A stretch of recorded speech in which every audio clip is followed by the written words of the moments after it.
Greetings, this is Vane and welcome back to Let's Play Planescape Torment. Okay.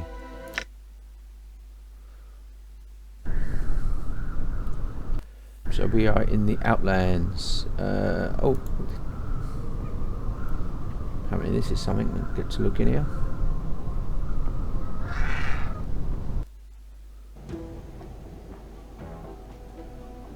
I'm gone.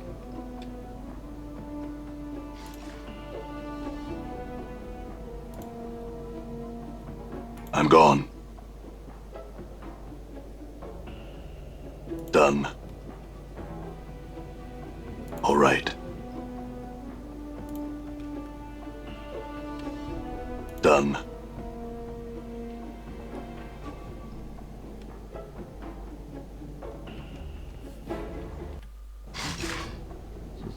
Baldur Forked Tongue. A Tanari in my home? Of all the indignities! Why don't you invite your whole filthy species in? You see a broken winged fiend with one tattered wing covered in scars. His voice is clenched angry and despairing, issuing forth beyond gritted teeth. There, the fetid stench of a Tanari. I can smell it for leagues. Show some respect for my home. Can't you find some fumes or acidic vapours to try and drown your scent? Fair. I'll never get that Tanari stench out of the place. It'll draw beta zoo from all over the plains. I like the way she smells. It's pretty. Oh, and it's not just any Tanari, but a Tanari whore who's just walked into my home.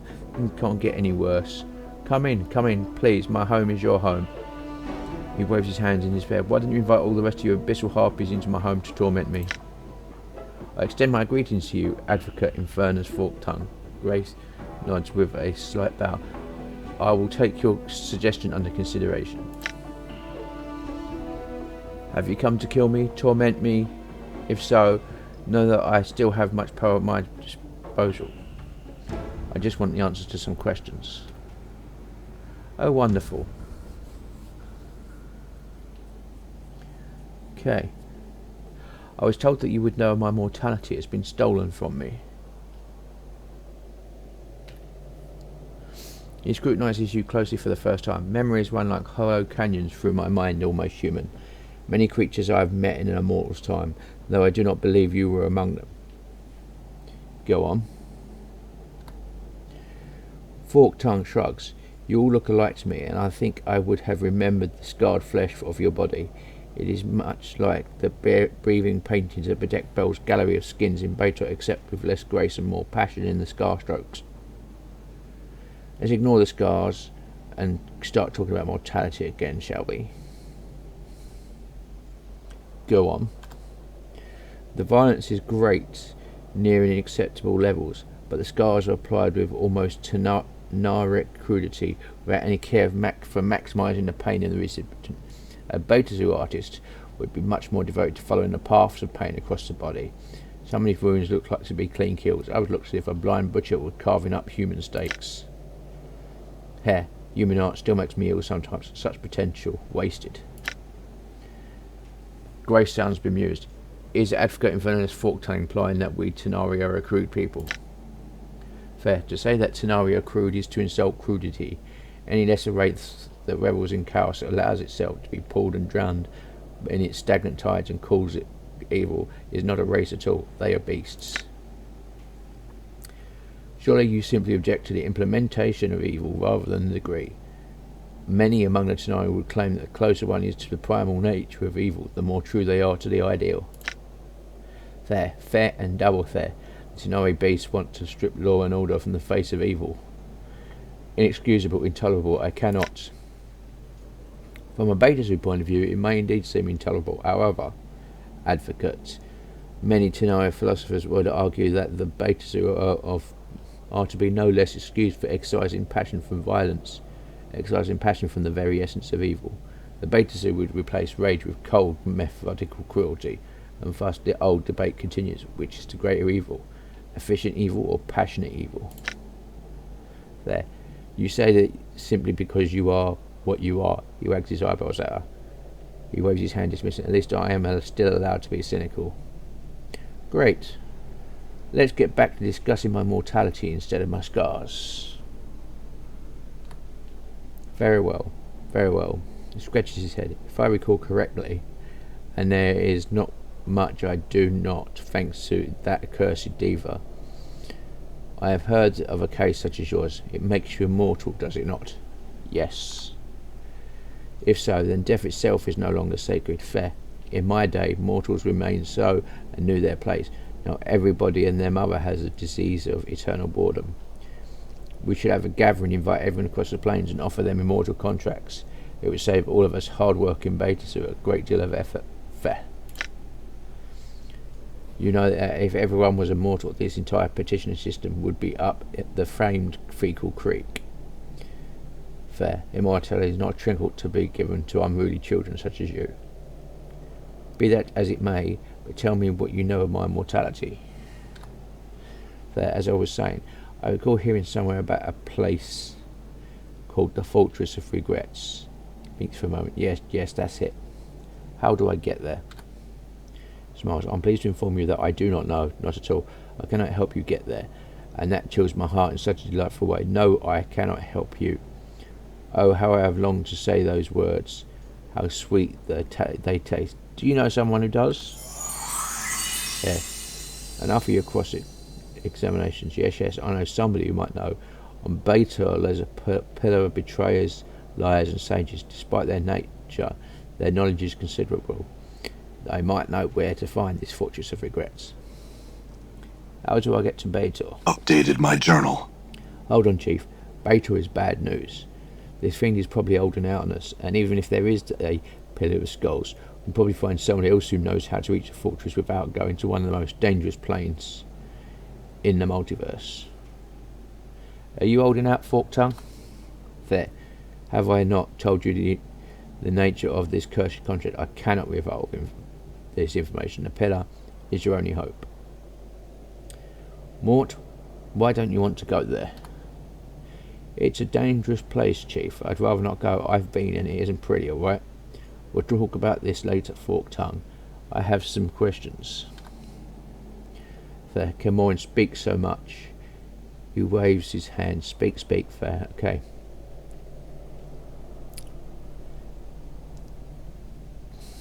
Tell me about yourself. I used to be one of the finest advocates in Vernus and Baldur, and then I suffered a setback, an overturning reversal of good fortunes. Such things make me hate chance and the chaos of the multiverse all the more. What happened to you? There. Years of service as an advocate in Vernus, painstaking detail and organisation. I never questioned my superiors. I did all that was asked of me. I punished those below me with the cruelest and most inventive punishments when they failed. Then one slip and it all comes crashing down, all due to chance, chaos, randomness, and the lesser races wonder why the betas who wish the multiverse to be an orderly construct. He pauses, hissing in anger. The diva lied. It lied. Trius, the betrayer, tricked me into signing the contract, and I, blinded by the possibility of capturing him, walked straight into his trap. If he dies, the contract is over. But I have not been able to find him, and if I did, how would I harm him? What am I to do? Even these treacherous thoughts make my mind burn in pain. I was so sure that I had that paragon of self-righteousness. That short-sighted greed cost me the rest of my centuries of glorious conniving and entombed me in this sinkhole of goodwill. Blah. Updated my journal. And now I am cursed to do good deeds to aid those in need. There, an eternity of curses on Trias, a pox on his blessed aid. I may all the dung heaps of maladoni rain down upon his head. He rants for a few more moments and turns his attention back to you and speaks regretted. My contract with the thief now bids me to ask what I can do for you. Have you come to torment me, to kill me? I come seeking only knowledge. Oh, wonderful.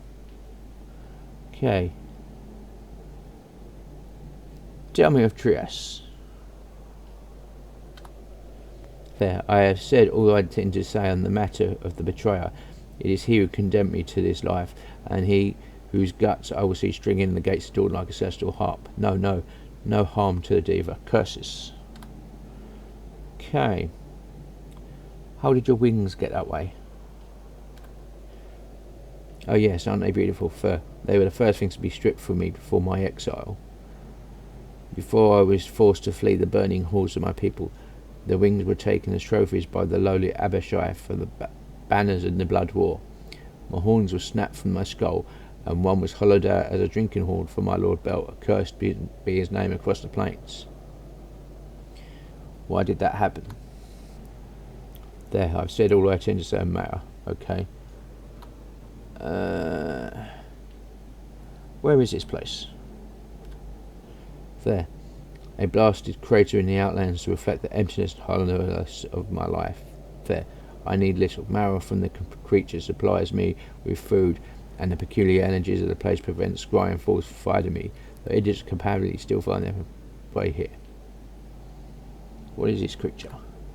This is the skeleton of Ulgoris, the father of the Garistro.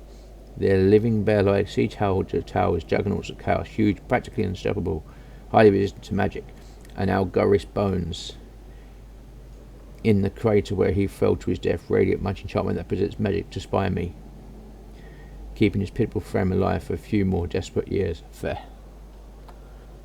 Okay. What are you doing? I was simply living my life of pain, numbing, and tragic solitude until you appeared without invitation into this crater of my life. This crater is such a metaphor for my life and my existence. The pale shadows, dwellings I used to possess. Okay. What have we got? I need some aid. You admit to struggle. I have very few items that I've accumulated over the years. They are precious to me, but if you need them, I sure do. Let's see what you got. You intend no fault. I know what was to strangle and leaving your corpses for the Trellons. Okay, good. Let's see.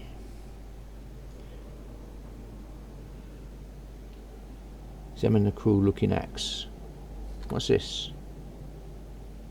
It is Hatred's gifts, a fine weapon for one such as yourself. He chuckles. I don't think you'll want it. There's a curse load on it. Perhaps you would reconsider. Examine the knotted string. What's this? That old thing. It's the Gordian knot. Cut it and you become twice the leader you already are. And of course, it comes with its own price, but I am thankfully powerless to stop. Okay, examine the green lozenge. What's this?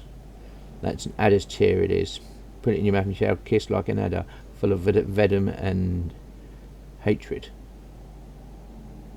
I'll take it. Of course you would. There's nothing else for your humble servant. Examine the green steeled knife. What's this? Okay, Baldur. I've already got one. Memento for my time in Baldur. A knife carved from Baldur and green steel. One of the strongest materials I've ever known. Fair, take it. My history and be gone. Examine the green hued dagger. This old thing.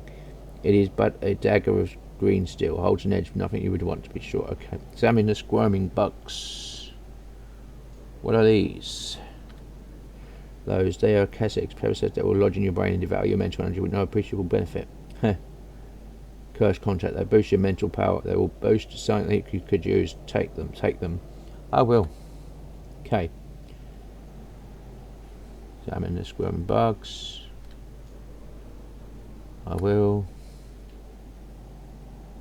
How many of these have you got? I'll take 5. I couldn't carry any more, so I had to drop it. Okay. Do you happen to have any spells? Bah. You will strip me of all my possessions. You want spells for... I have these... Let's see. Remove curse. How... Globe of... Invulnerability sounds useful. I couldn't carry any more, so I had to drop it. Chain lightning. I couldn't carry any more, so I had to drop it.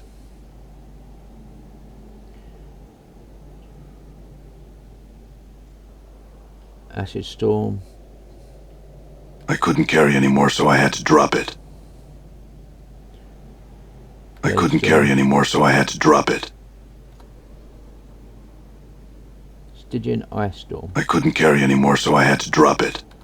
Thank you. Nothing. In knowing Experience the has increased teachings my of skills. Zerthamon, I have become stronger.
I shall serve.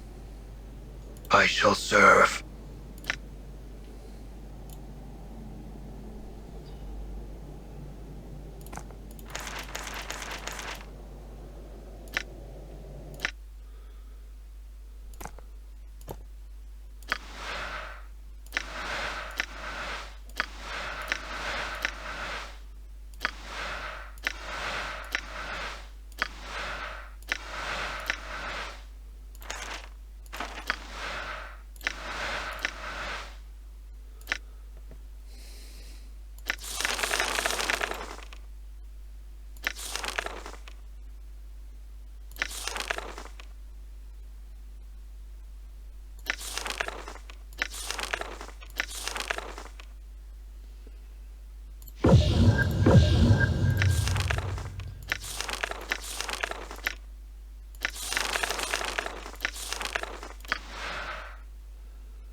All hostile creatures on the screen.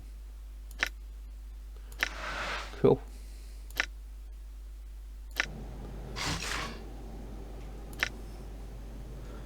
Okay. Great! Even more of a stench! Jump on this pillar and how to reach it again. What do you need to know? How to get there, what it is, what? Tell me how to get there. There's a portal outside my home. It lies in the hand of this giant creature. Go through the arch formed by the left arm of the creature and you'll be taken to the Pillar of Skulls. The portal will be active for you now. And how do I return? Updated my journal. Return. Well, I hadn't thought of that.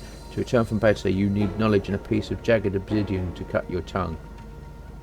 The knowledge you will gain from the pillar, but there's no reason for you to return here. I have no desire on my part to see you again. Farewell. Ooh, looks like my skills have increased.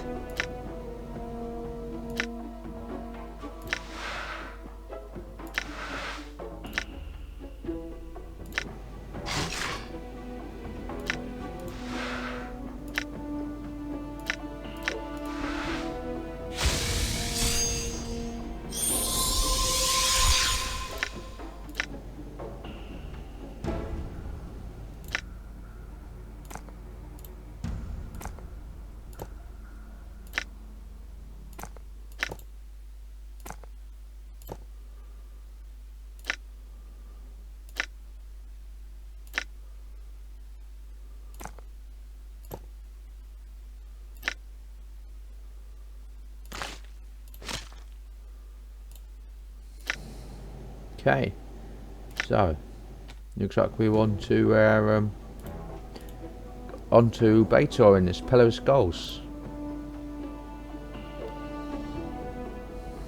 All right.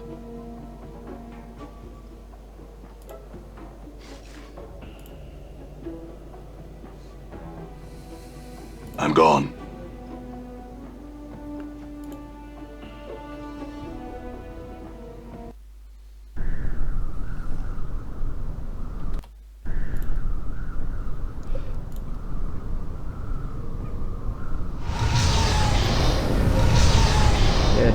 there. I'm gone. What I will do, however,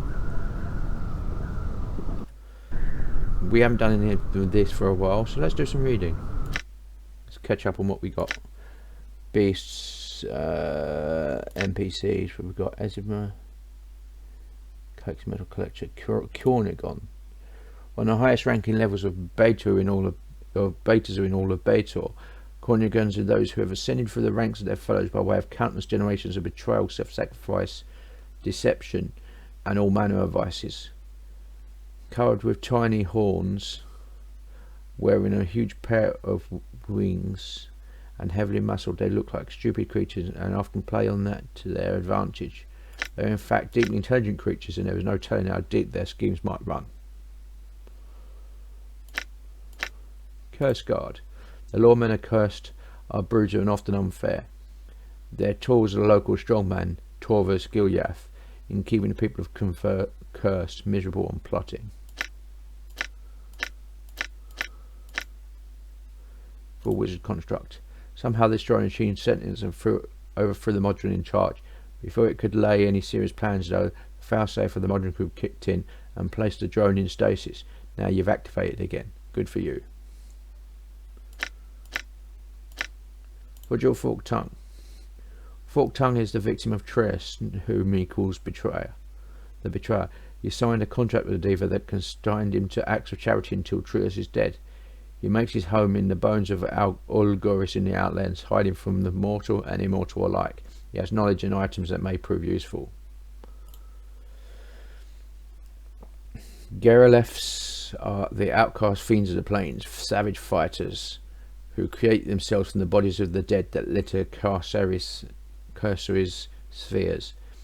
They are universally feared and despised, and for good reason. Best stay away from them. If you can't do that, make sure you've got a weapon that'll drive them off. Gleebazu. Of all the Tenari, dynamic fiends that inhabit the abyss of chaos and evil, few are as cunning as the dog-like Galazebru. Glabrizu. These are chosen Templars of mortal minds, offering power and knowledge beyond the ken even most knowledgeable. Of course, this knowledge comes with a price. They are also brutal warriors, among the most dangerous creatures you have encountered. Tread carefully, both in body and mind.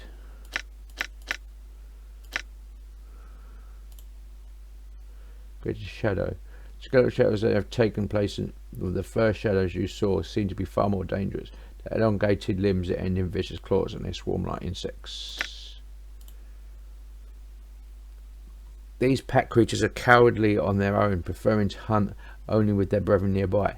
They attack with their hind feet, slashing their enemies with razor-sharp claws. They appear to be immune to edged weapons.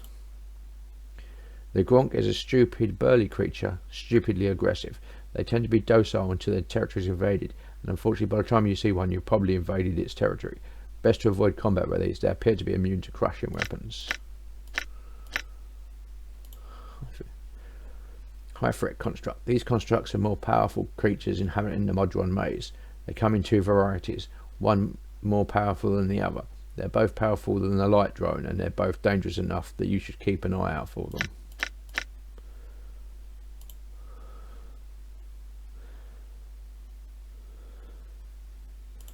Lemure. The least of the hordes of lawful evil Lemure are the incarnate spirits of the true evil. They are used as ballast for the blood war and are barely intelligent. Need magic weapons or holy items to hurt them, it seems, for their gelatinous flesh seals behind any wounds they might inflict. The light drones won't present as much of a threat. They've been built to establish a baseline for wandering adventurers. Still, they're annoying and petty.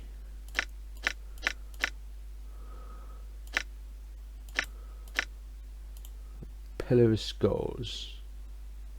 This disgusting massive head towers that launch them in the fiery waste of Avernus, the first layer of Beta. Apparently it's composed of the heads of liars and ill-meaning sages, punishment for those who squandered the gift of knowledge. You have been told that the pillar holds answers to your mortality, the precious secret that has long been driving you for these long years.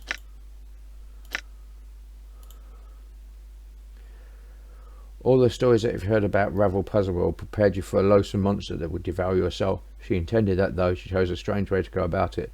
She is undeniably insane, trapped in a black bar maze of thorns and evil. You can't help but pity her despite her great power. She has lost everything and doesn't even know it.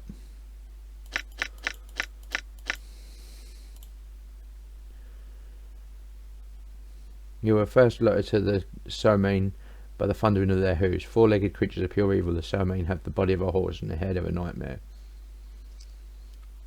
Their head out of nightmare. Their spiked shoulders made them additionally threatening. They seem to travel in carnivorous hordes.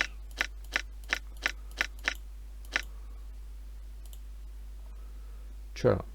Ordinarily, you'd think beetles would be small things. You could crush them with you could crush with a boot.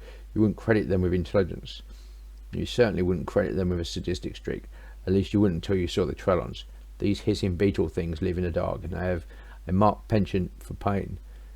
They seem to be a breed of lower planet creature because there's a palpable evil in them. Trias is a diva, a celestial being from the upper planes. You first encountered him in the prison of Curse, imprisoned in an obsidian bubble. His beauty is astonishing to behold. The aura of goodness rolls from him like a glorious wave of light. His wings are charred down to the bone, yet he seems to bear his suffering with pride. Trigger. These bird-like creatures are docile things that flock together in the outlands. They appear to be friendly, but what happens when they get rolled up is another question entirely. You wonder how they taste. Trigger. Ravel's black bar maid is said to hold the legendary Nightmare herself. But in the centuries that she's been gone from Sigil, she's had the opportunity to alter her personal maze. Seeds fell from her hair as she travelled through the maze, and the peculiar energy of the maze spawned these creatures, the Triggets. They're essentially sentient trees. They seem to have a hunger for blood.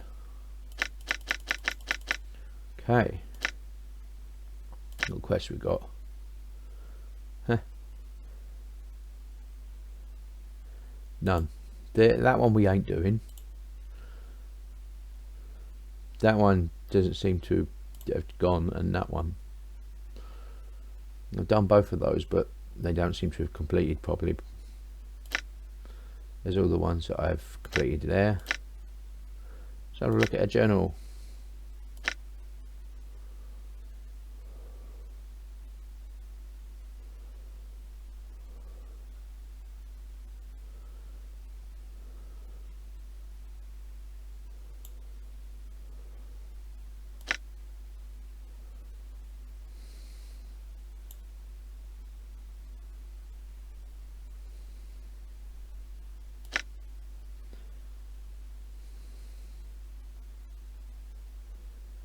Let's ravel.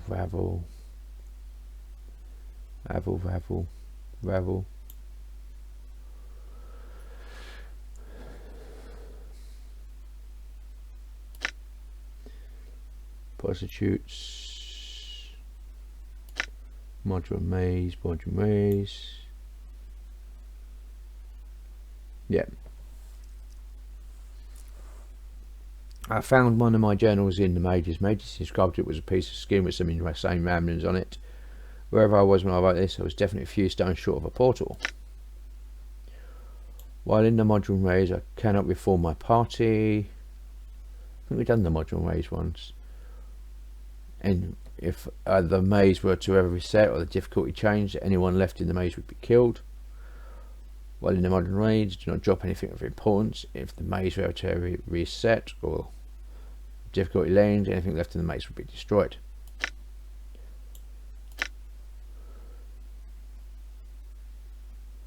I've learned the danger of names. While wandering around inside Rubicon, I encountered a strange Modron. When I spoke to him, he thought I was naming him. His new name is Nordum, and for a Modron, he seems pretty unhinged. Something strange happened when I told Modron that I was the new creative director of Rubicon. He seemed to become more stable. It's odd, but I think maybe establishing a new chain of command for Modron helped him become, well, a little bit more focused. Maybe the loss of the director unhinged him more than I knew. I asked one of the prostitutes if she knew whether or not Caesaris was Revel's daughter, and she suggested I ask Juliet about it. Apparently they were good friends before Juliet met Montague. Juliet told me that Kimaxi Adatung, one of the prostitutes in the bustle of slating intellectual lust, is the half-sister of Caesaris, who I've been told is Ravel Puzzlewell's daughter. Camaxi Adatung, K-Series' artist, told me that I should ask Kesai to look to her father for proof that she's Ravel Puzzlewell's daughter. Kesai Ceres finally realised that she was Ravel's daughter. She somehow spoke to her half-fiendish father, as Camaxi suggested, and learned the truth. I got a few drops of Kai-Ceres' blood on her handkerchief. Seeing as how she's a child of Ravel, that should satisfy the requirement for the portal key to Ravel's maze, a piece of Ravel.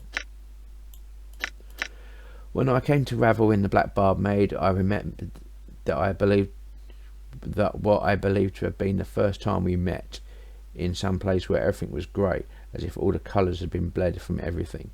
I challenged her to make me immortal, and if memory serves, she agreed. Ravel told me I was broken. She made cryptic comments about my scars and tattoos, saying they spoke of a balance in balance, trials of war, battles with fiendish elements, and called me a creature that feeds on others from afar. She admitted to taking my immortality from me, and she said I acted as a lodestone to tormented souls, drawing them to me as a lodestone draws iron. Ravel asked me 3 questions, the last of which was one I know I have heard before. What can change the nature of a man? I answered her, and she accepted my answer, for any answer I gave, as long as it was true to me, was the one she had sought for so long. I think many petitioners died trying to answer Ravel's question, never knowing that my answer was the only one she wanted. Ravel said I asked her to make me immortal, but she could not recall why. She spoke at length about the ritual. However, she told me that I cast shadows on existence. Every time I die, another shadow is born, and it seeks me out to murder me. She also said that while my flesh heals, my mind does not. The more I die, the more myself I lose, when my mind awakens again. This might explain my memory loss. I don't know. She also said the hollowness I feel inside the places where my mortality used to rest. Ravel told me my mortality is still intact somewhere, but she knows not where, though she knew of one who might know. Ravel told me to travel beyond the maze to another prison, where I would find an angel, a diva, who would tell me where my mortality lies. If this angel is half as difficult to reach as Ravel, I'm beginning to doubt I'll ever find my mortality. Still, it looks like it's even more important than I first thought. Ravel wanted me to get my mortality back before someone else got a hold of it, for she claimed that anyone holding it could use me as a puppet. It turns out Ravel was Mebeth, the kindly midwife I met in Ragpicker Square. When I confronted her on it, Ravel seems to become Mebeth for a short time and told me something I cannot even recall. But I feel as if she peeled back my senses to the planes, making me more aware of my surroundings. It turns out Ravel was Vane, the strange tiefling I encountered in the mortuary. When I confronted her on it, Ravel seemed to become Vane for a short time and stitched up my wounds, making me tougher. Turns out that Ravel was Morte, the balmy seamstress I encountered in the buried village. When I confronted her on it, Ravel seemed to become Morte for a short time, plus out my intestines, which she told me would serve as a talisman of great power. All I know is there seems to be tons of people that keep reaching into my body and pulling things out that aren't meant to be pulled out and getting away with it. Turns out that Ravel was mazed for trying to free the Lady of Pain from Sigil. Was that such a crime? Still the best of intentions.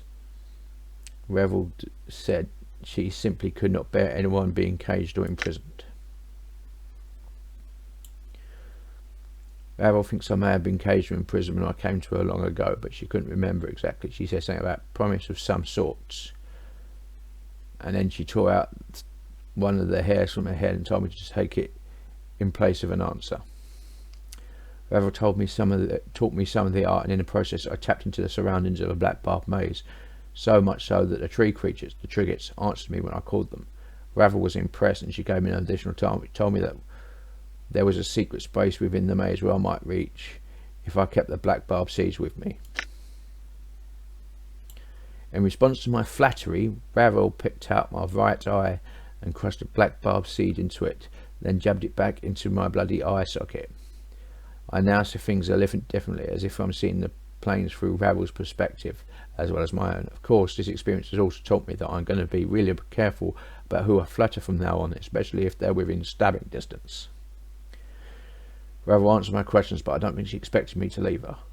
When I told her I was leaving, she attacked me, and she swore that I would not be able to leave while she lived. I had no choice but to fight her. A woman named Roberta Perfidia wants her husband cold dead. It seems as if she has a taste for other women, and Roberta doesn't like it. Interesting. Tainted Bars asked me to rescue his daughter from slavers. He wanted me to talk to Marquez, in a harmonium officer in his tavern. Tainted Bars, innkeeper of Traitor's Gate, told me the town fathers had recently been expanding the prison and discovered a diva imprisoned in a stone bubble underground. They didn't free him, of course. They just took his sword and used it to power the cells of the prisoners down there. Tainted Bars told me that Kirst has been paralysed by a plague, not too long after the city officials opened the prison to the diva. I've accepted a commission to find the slavers behind the city barracks to make sure Tainted Bast's daughter is alright and kill them. I am to do this for Marquez. In return, he'll give me the first part of the key I need to get to where the imprisoned diva is. I was given the first part of the key that would unlock a passage that take me to the diva. The words were, "Such place eternal justice had prepared for those rebellious." I am now to talk to someone named Kittler in the Traitor's Gate Tavern. Kittler was assigned me the task of getting legacies from two men, Crumple Punch and Kestra, or solving the squabble they're having. In return for this, she'll give me the second part of the key for the diva. I have agreed to help the blacksmith in his struggle with his brother the distiller over their father's inheritance. I have decided the inheritance issues by deciding the two should split the proceeds. I received the second part of the key from Kittler. It was, "Here their prisoner ordained in utter darkness." I am to go speak to a man called Nabat next. Nabat in Traitor's Gate Tavern has told me what I must do for the third part of the key. There's a caretaker down by the gate to the Outlands who is rumoured to be a wealthy man, and the rumours say is about to be hit for his wealth. The caretaker of the dump told me of a secret entrance to underground cursed. He also says that once I pass that way, there's a good chance I would never be able to return the way I came. I'll keep this in mind. Nabat gave me a fair portion of the key. Their portion set. I'm now to talk to Dallin. He's the one with the young girlfriend. For Dallin's portion of the key, I'm to speak to a Githyanki official named Isius. He can be found near the gate to Cursora in the centre of town. Isius, a Githyanki official in the town of Curse, wishes me to humiliate a political enemy of his by lying to the captain of the guard. Her name is Siaba and can be found near the administration building in the Cursed. Siaba, the other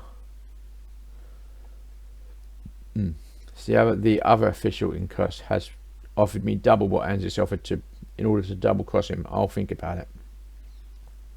I informed the captain of the Cursed Guards that both Salvia and Angius were trying to implicate each other with fabricated crimes.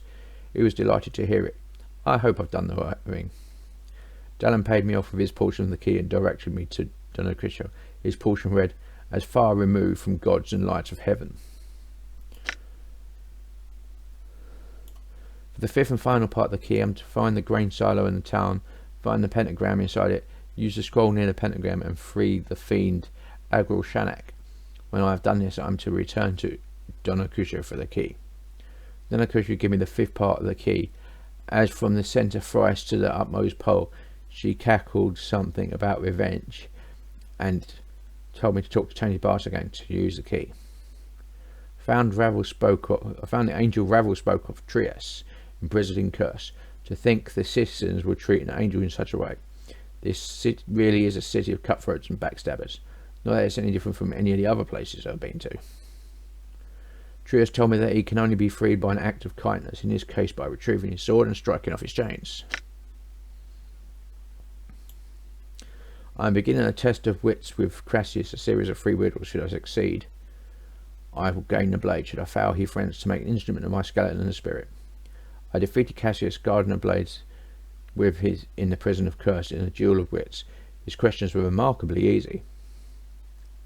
Trias has told me that a fiend named Fidel Forktongue might be able to aid in my quest. This fiend lives in the Outlands and apparently under some sort of obligation to Trias. I can leave Curse and fight I can leave cursed and find Fildril by taking a link of Trias's broken chain and finding a portal to the north.